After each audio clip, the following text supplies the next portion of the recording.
I think I've done it. So here are the top 20 upcoming open world games of 2022. Number 20, Fable. One of the most iconic Xbox RPGs of all time will be making its return this year. And while this will be a sequel to the previous Fables, it's actually not named Fable 4, but will offer that same experience of exploring vast environments while discovering the occasional odd creature in what Xbox call a new beginning to the Fable series. Number 19, The Day Before. Developed by Fantastic Games, and while it was initially set to release in June of this year, it appears that date has actually been pushed back. But it deserved to be included nonetheless. It's set in a post-pandemic America and offers a pretty promising looking open world MMO survival experience. It's everyone for themselves in this world. The graphics look insane, but that's one thing that worries me. What if it becomes another heavily ambitious Cyberpunk? Either way, I guess we'll just have to wait and see how polished it really is. Number 18, Sky. A hyper-realistic survival game set on the Isle of Skye during the Viking period. Your main objectives will be to hunt and kill deer, wolves, and foxes, all while cultivating crops that you can eventually harvest. The map is 256 kilometers squared, which is a genuine 1:4 scale recreation of the Isle of Skye in real life. The graphics, modular building, and impressive looking weather system gives me some promise about this game, and I think I'll definitely give it a go. Number 17, Stray. Play the role of a literal cat trying to find their way home to their lost family. It's set in an impressively big cyber city. There are of course unforeseen threats at every corner that'll set you back and make the trip harder than it first looks. It's crazy how often these insanely good looking games come about, and this one's no different. I might be a dog person, but this is almost just as good. Number 16, Earth from Another Sun. The most insane looking game I've come across in a while. While the environment might appear pretty barren at first, the galaxy is apparently filled with armies, different environments, and loads of communities. You're essentially in charge of an entire galaxy. There are hundreds of different weapons and abilities. You can even trade with others, smuggle things in, and fly all sorts of aircrafts. They vowed to introduce new content every 2 weeks as well, which is why I can't wait to see how this game turns out. Number 15, Forspoken. An RPG exploration game which follows the journey of Frey, a young New Yorker who was sent to a harsh environment that is called Athia. You'll be learning magic and battling creatures in order to find your way home, which seems to be a common theme in these story-guided games. The realms of Athia, in which this game is set, is genuinely really beautiful and clearly super expansive. It might not be quite my type of game, but I know this will be a fan favorite for anyone who likes the open world genre. Number 14, Marvel Spider-Man Remastered. It's back. This iconic New York swinging game, originally a PlayStation exclusive, is now making its way to PC this summer. The graphics of this one have once again been upped a notch, and while I'm not a big fan of Spider-Man, please still subscribe, the movement does look seriously smooth and impressive. As it should though, with a game about Spider-Man himself. Number 13, Distera. I'm personally a big fan of this sci-fi based FPS survival game, as I've been following their Discord and even included it in a recent video of mine. It's as if you combine some cyber futuristic game with Rust, and boom, you've got Distera. There are numerous ways to navigate this hellscape, but teaming up with friends and killing other people for their loot is probably the most enjoyable way. There are also countless locations to explore and weapons to use, along with a pretty interesting base building system too.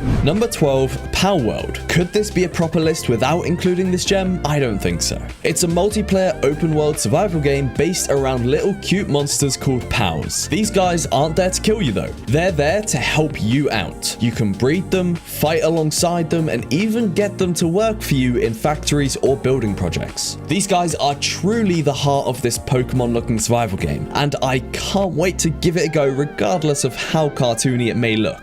Number 11, Sonic Frontiers. The creators are calling it Open Zone Sonic. It's a much more hands-off approach where Sonic is obviously given more freedom and choices. It must be said that a lot of people are confused as to what this open zone approach could mean, because for many, it's pretty unfamiliar, and that's fair enough. I still think this game shows a lot of promise though, as long as it isn't too confusing. Number 10, Hogwarts Legacy. I will say I've never seen seen Harry Potter, but I'll try my best to understand the game. Set in the 1800s, you're in possession of a key to an ancient secret, and this ancient secret threatens to tear the wizarding world apart. This game will offer character customization, potion crafting, and of course, spellcasting. You can upgrade your talents and genuinely become your own wizard, so maybe I need to read Harry Potter. Now we're halfway through. If you are enjoying, consider joining the family by subscribing, just so you don't miss my future game lists. Number 9, Redfall, an open world co-op FPS developed by Arcane Austin, who are actually an award-winning development team who made Prey and Dishonored. Alone or with friends, you can explore a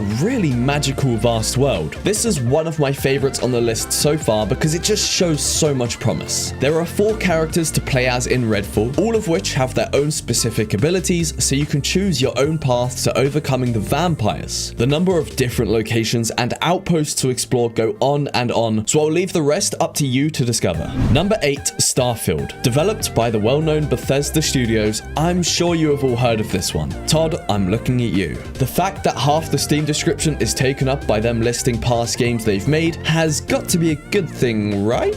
Anyways, once venturing beyond the solar system, you have the choice of settling on a planet or exploring either. You have the choice of settling on a planet you like or exploring even further. Find rare artifacts throughout the galaxy and create a new life amongst the stars. Pretty poetic, to be honest, and I'll definitely give it a go.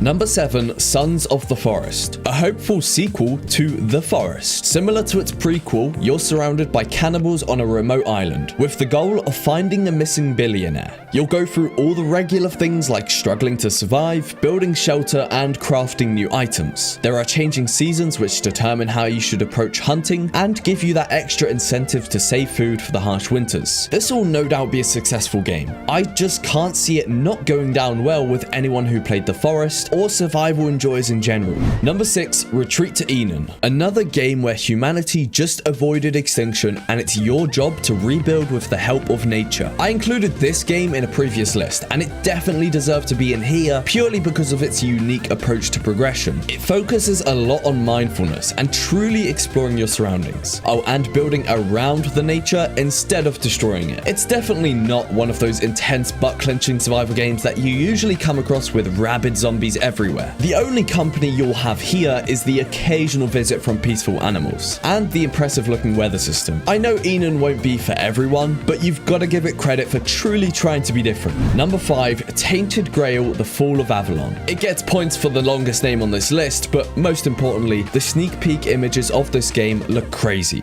To me at least. The Fall of Avalon is an RPG open world game set in a world full of monsters and fallen heroes. According to Awaken Realms, the developers, there are complex quests in which your choices guide entirely how you progress and which path you take, meaning you aren't pushed to do anything. Your goal is to figure out the future for Avalon and how to protect those living there. As their leader, King Arthur has recently died, which has resulted in chaos. I've never actually given RPG games a chance, but I'm definitely going to see how I like this one. Number 4, Lodestar, another space game to add to this year's collection. As always, the goal is to get home by traversing through different planets with your friends or alone. Gather resources on the way, farm asteroids for precious gems, and survive. Even if you choose to play alone, you actually have AI companions that'll help you out. There are 8 different hostile planets, each with their own ecosystems and dangers, deadly aliens, and a lot of stuff that is just out there to kill you. Your spaceship is entirely upgradable, and you can optimize the layout for maximum efficiency. A lot of work has clearly been put into the level design for this game, given how detailed each planet is. Apparently, Lodestar is actually best with up to 8 people, so I can definitely see this game being a big hit, no doubt about it. Number 3, Stalker 2: Heart of Chernobyl, a game that perfectly showcases the future of open world games in my opinion. Obviously set in the deadly Chernobyl exclusion zone, it's full of enemies and so-called deadly anomalies. While this game isn't releasing in the time zone that was initially promised, like many games these days, it does look heavily ambitious and deserved the number 3 spot, I think.